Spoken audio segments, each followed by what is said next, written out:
eu sou a professora Giancarla Bombonati e vamos de língua portuguesa agora, um assunto bem interessante que é gêneros textuais. Então, os gêneros textuais, a gente fala que gênero textual é a forma como um texto se apresenta, tá?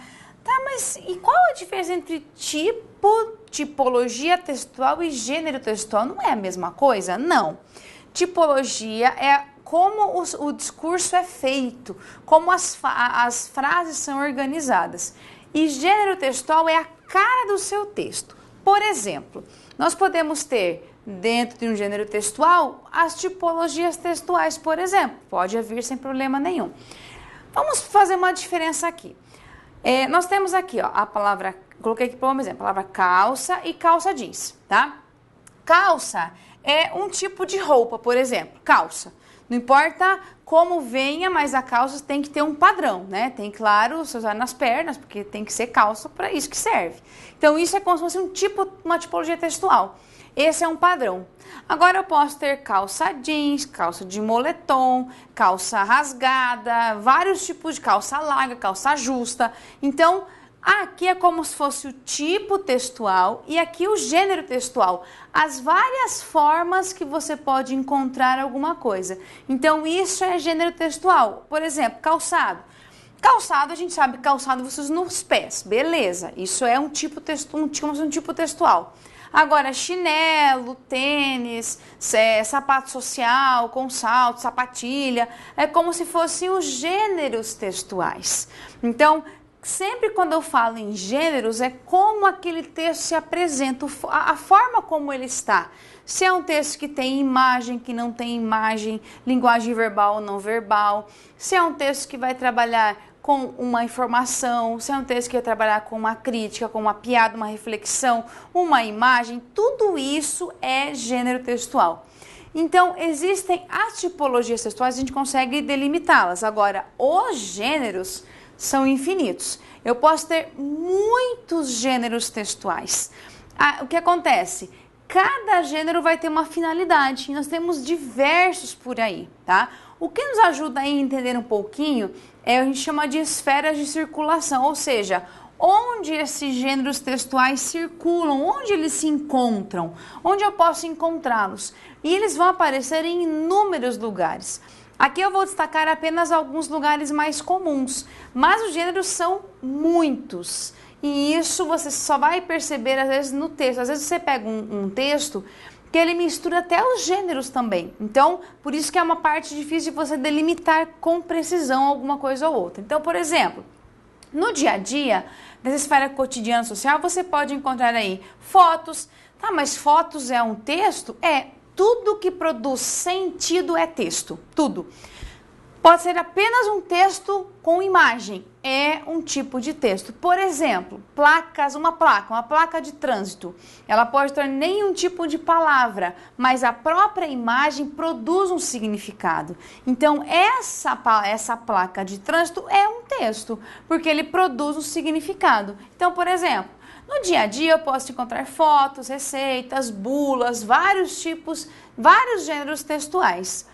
Na linguagem literária ou artística, você pode encontrar fábulas, crônicas, poemas, uma atenção especial às crônicas. Isso é muito cobrado pelas bancas, especialmente bancas de tribunais, porque as crônicas são textos em que você pega um conteúdo do dia a dia e desse conteúdo você estabelece uma reflexão, você trabalha com um tipo de pensamento, uma crítica pode vir. Então, daqui a gente tem as crônicas. Por isso que é legal a gente saber e é muito cobrado, tá? Então, em relação às crônicas, pode marcar aí que é um dos gêneros textuais que mais aparece nas provas de concurso.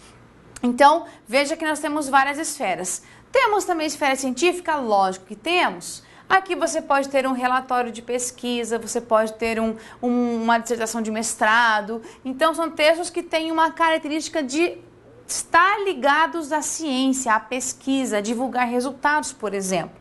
Área escolar, um seminário, você pode ter apenas uma parte que é oral, você pode ter simplesmente alguns gêneros que são orais. não escritos. Um debate pode ser apenas oral, não ter nada de escrito, e também vai ser um tipo de texto.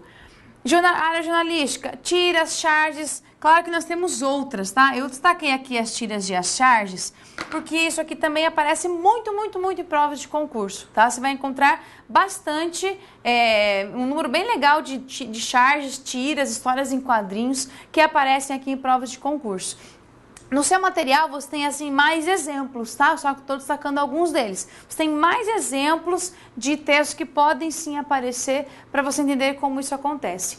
Na área política, na esfera de circulação na política, você pode encontrar debates, pode aparecer, os fóruns, discursos, claro, que são feitos em comícios, por exemplo, então a ideia da política. Na área jurídica, uma procuração, uma lei, um decreto, uma norma, então aqui você tem a área jurídica. Na área midiática, aí as mídias como um todo, blog, um site, uma página, um tipo de homepage, tudo que envolve a parte de mídia, você tem a esfera midiática. Isso pode aparecer de diversas maneiras, tá? E o que eu tenho que estudar especificamente? O que eu tenho que ter isso bem certo para eu poder usar para minha prova? Porque se eu usar tudo, é muita coisa, você nunca vai ter fim. O que acontece? Quando a gente trabalha com um tipo de gênero textual, alguns são mais evidentes, alguns aparecem mais. No seu material, nós temos alguns exemplos aqui. Então, eu deixei para você exemplos de alguns gêneros textuais. Claro que eu não vou falar de todos eles pontualmente, porque esses gêneros textuais, eles têm cada um uma certa característica. O que eu vou destacar aqui? No seu material, você tem todos eles ali, um exemplo prático deles, tá? Vou destacar alguns que são mais evidentes em provas, mas todos eles são importantes. Então, por exemplo, o artigo. Você pode ter aqui artigo de opinião, que é muito encontrado em provas. A base do artigo, por exemplo, o artigo é um texto dissertativo, porque você fala sobre algo e tem uma opinião marcada ali. Você vai encontrar muito emprego de primeira pessoa, porque a pessoa escreve e mostra a opinião dela mesma. Então, o artigo aparece bastante. E o que você mais vai encontrar em jornais e revistas é, sim, a presença de artigos. Por isso que eles são mais cobrados, porque eles são muito mais usados no dia a dia. Aqui nós temos a ato, atestado, apostila, a carta. Carta também você pode ter uma carta pessoal, uma carta formal, uma carta que envolve algo importante, uma carta só do dia a dia, uma carta fictícia, uma carta verdadeira. Então, o que você vai entender?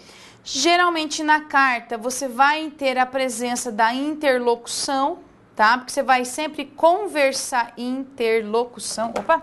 Na carta você sempre vai ter um interlocutor.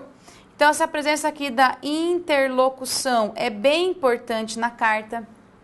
A charge. Charge também. A charge, ela envolve o que a gente chama linguagem verbal e não verbal, tá? O que é a linguagem verbal? A presença de palavras. E o que é a linguagem não verbal? A linguagem não verbal é a presença de imagens. Então, a charge mistura isso, tá? Tanto a linguagem verbal quanto a linguagem não verbal. E as duas são importantes, elas se complementam.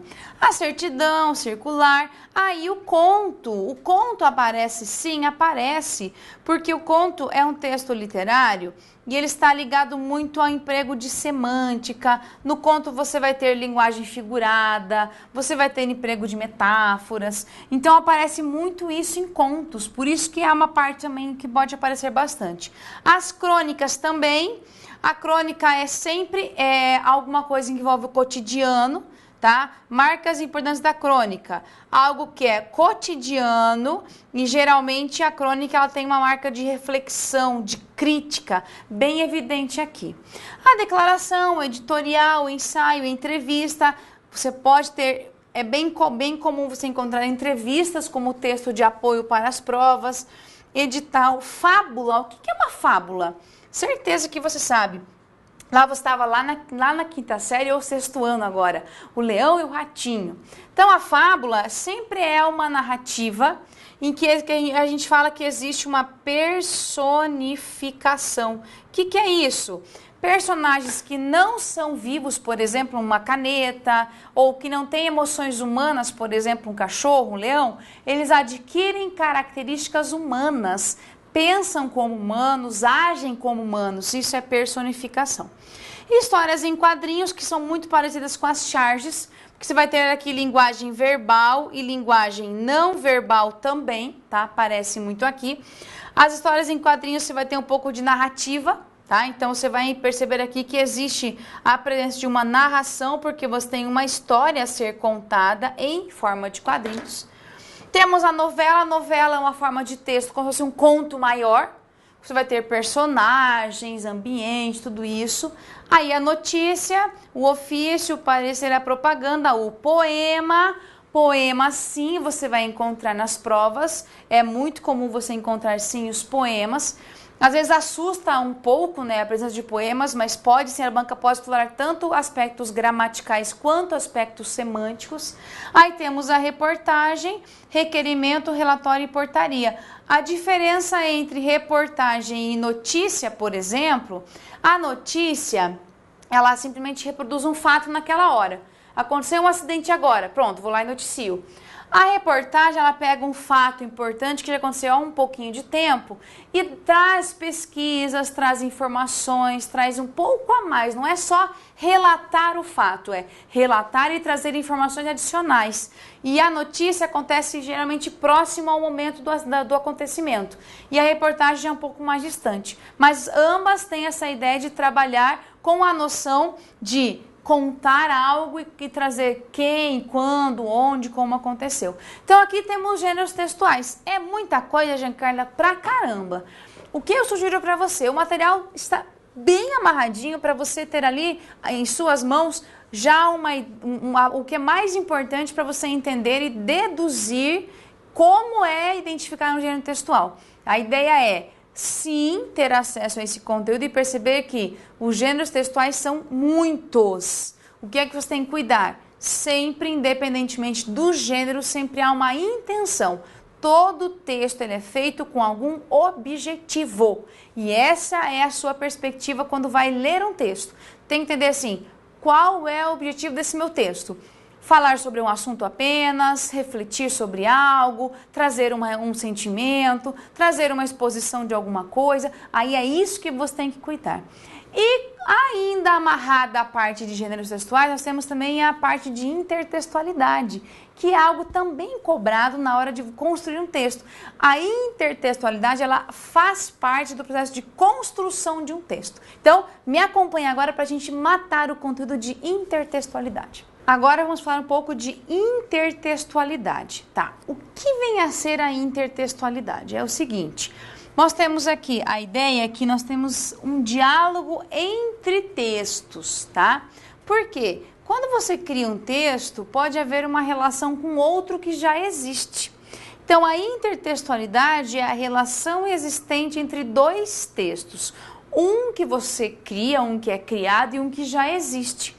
É muito comum, quando você constrói um texto, você acabar usando outros textos de apoio, de forma direta ou indireta, ou seja, de forma implícita ou explícita, tá?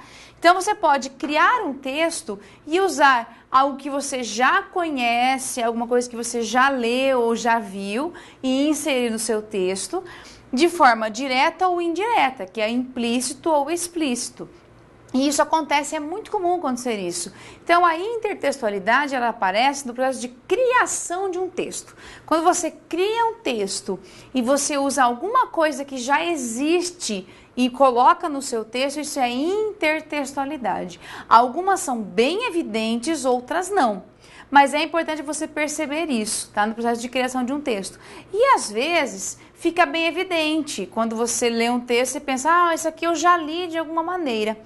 Eu trouxe aqui para nossa aula um exemplo, quero que você me acompanhe. Então, temos o seguinte, nós temos a Canção do Exílio, que é o nosso texto origem, tá? O texto que foi realmente criado, né? O texto de origem, que é de Gonçalves Dias. Então, o texto fala assim, minha terra tem palmeiras onde canta o sabiá, as aves que aqui gorjeiam não gorjeiam como lá. Nosso céu tem mais estrelas, nossas várzeas têm mais flores, nossos bosques têm mais vida, nossa vida mais amores. Aqui é a canção original do Gonçalves Dias. Aí ele continua e faz ali todo o texto, termina assim: não permita, Deus, que eu morra sem que eu volte para lá, sem que desfrute os primores que não encontro por cá, sem que ainda viste as palmeiras onde canta o sabiá. Aí nós temos o texto que é Canto de Regresso à Pátria, do Oswald de Andrade, que foi criado a partir desta canção do exílio. Aí você percebe o seguinte: como é que você sabe que existe uma intertextualidade? No texto que foi criado, a partir do texto de origem, você percebe o quê? Ou uma semelhança em estrutura, ou uma semelhança na ideia, na intenção. Sempre tem algo que é muito comum. Então, por exemplo, quando se fala assim: minha terra tem palmares onde gorjeia o mar, os passarinhos daqui não cantam como os de lá. Então, perceba que, de alguma forma, existe alguma semelhança em estrutura ou em o que é sendo dito. Minha terra tem mais rosas e quase que mais amores. Minha terra tem mais ouro, minha terra tem mais terra. Outra terra, amor e rosas, eu quero tudo de lá. Não permita, Deus, que eu morra sem que volte para lá. Não permita, Deus, que eu morra sem que volte para São Paulo, sem que veja a Rua 15 e o progresso de São Paulo. Então veja que é um texto criado a partir de um texto clássico, muito conhecido na literatura, e é feito um outro texto a partir dele. Isso é intertextualidade. Esse jogo que existe, essa mistura. Então aqui dá para perceber que é um tipo de construção explícita, porque você percebe que o autor já usou um poema, usou em versos, estrofes, tentou fazer umas rimas parecidas, usou um pouquinho minha terra tem palmares, né? Usou palavras parecidas.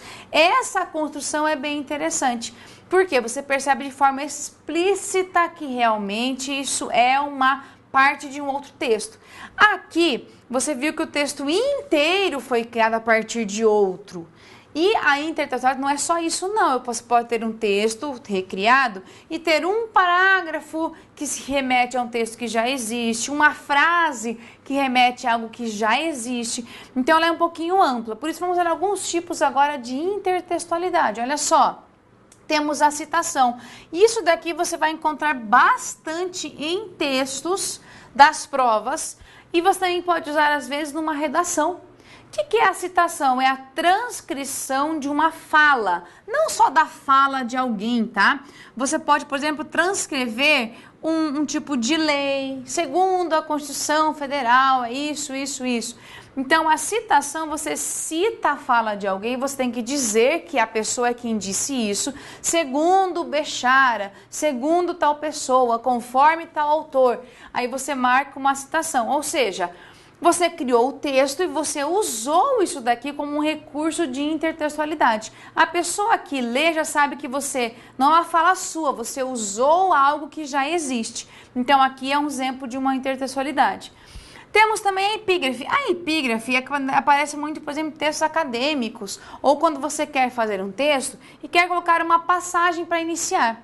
Você coloca a passagem de um texto que já existe, diz de quem é aquele texto, coloca como se fosse uma reflexão, ou você quer abrir um texto.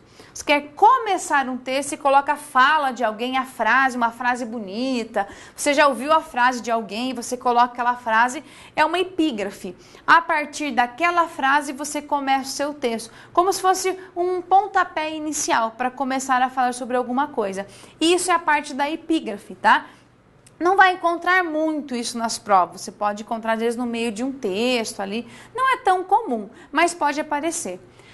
A paráfrase, a paráfrase, aqui a minha dica é que você entenda esse conceito e saiba como isso daqui é importante, por exemplo, na hora de você fazer às vezes uma redação, tá? O que é uma paráfrase? Você vai reafirmar a ideia de alguma coisa, é uma reafirmação de ideias, tá? Só que a paráfrase, ela é um novo texto a partir de algo que já existe.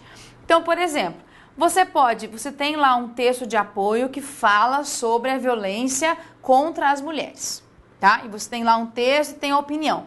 Você pode reescrever aquele texto mantendo a mesma ideia, mantendo a mesma progressão de texto, o mesmo raciocínio, mas usando outras palavras, reconstruindo, reorganizando e criando um novo texto.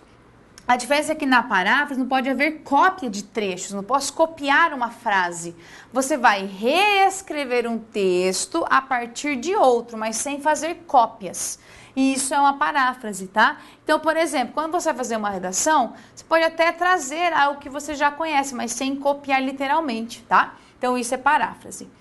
A paródia, aqui eu não estou falando de paródia que a gente aí ouve no dia a dia, não é paródia assim no dia a dia, é paródia enquanto a intertextualidade. A paródia é quando você recria um texto, existe um texto de origem, um texto fonte. Você recria aquele texto, mas recria subvertendo aquele texto, indo diferente na ideia contrária, ou você faz uma forma de ironia, ou uma crítica, ou uma sátira. A ideia é pegar um texto de origem e reconstruir aquele texto com outro tom, mudando e subvertendo aquele tema. Isso é paródia, tá? A ideia dela é essa, e tem que ter marcada a ideia da ironia, da crítica, da sátira, da subversão, da reflexão. Isso aparece muito na paródia. Diferentemente do pastiche. O que é o pastiche? É quase uma paródia. A ideia do pastiche é assim, é feita uma imitação de alguma coisa. Então, por exemplo, você pega um texto que já existe e faz uma recriação daquele texto. Ou você pega vários textos e recria num só. A diferença é que o pastiche é uma imitação mesmo, você vai perceber que tem uma imitação direta de alguma coisa, só que não há críticas, não tem ideia de fazer crítica, não é para fazer uma reflexão, nada, é simplesmente você reproduz um texto, muito usado em músicas, em imagens, tá? Bastante usado mesmo, a ideia do pastiche aqui. Aí temos a referência ou a alusão. A referência ou alusão, assim, nós temos a citação direta, segundo tal pessoa, citação direta, você percebe que aqui, na citação direta, você marca quem disse alguma coisa. Na alusão aqui, existe uma insinuação de que alguém disse algo, você faz referência a algum nome histórico importante, mas não é algo explícito. Só vai perceber a alusão quem conhece o texto de referência, por exemplo. Então, a alusão ela é muito assim, só é percebida quando a pessoa conhece o texto de origem. É uma insinuação apenas, tá? Não é muito cobrado nas provas que você saiba o texto de origem assim, quando é uma alusão. Mas é bom que você entenda que muitos textos são construídos a partir de outros. A construção é feita a partir de outros. Por isso que é importante também aqui.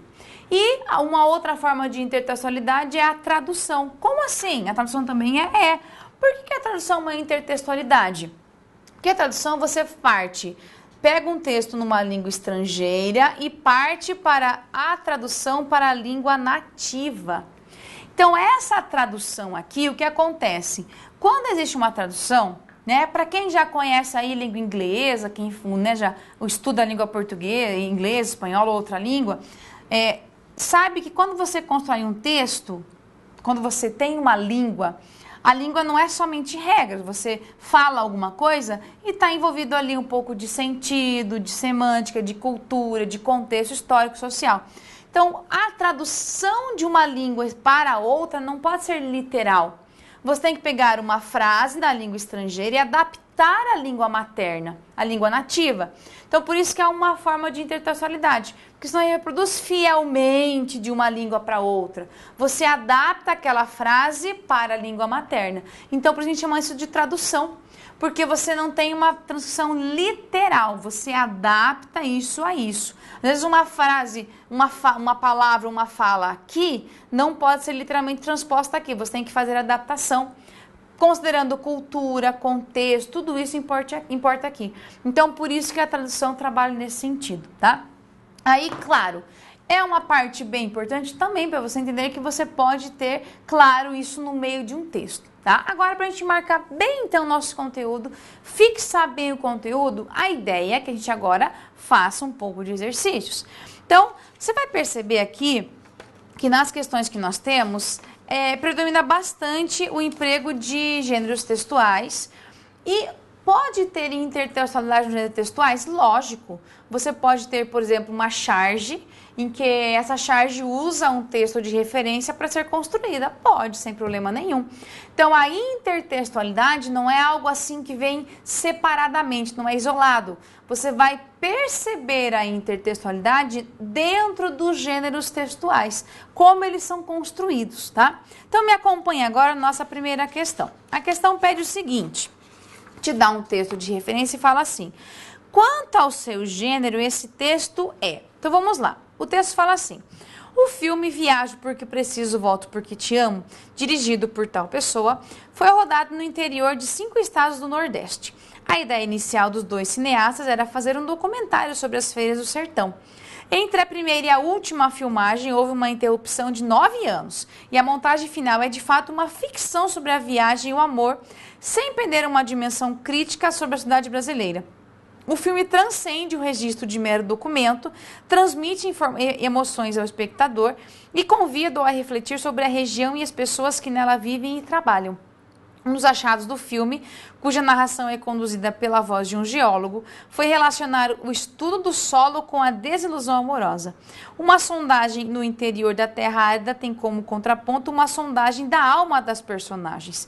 Como acontece com os bons romances, que se revelam com mais intensidade ao serem relidos, esse filme convida o espectador a assisti-lo 2 vezes. O texto fala o seguinte, quanto ao gênero esse texto é?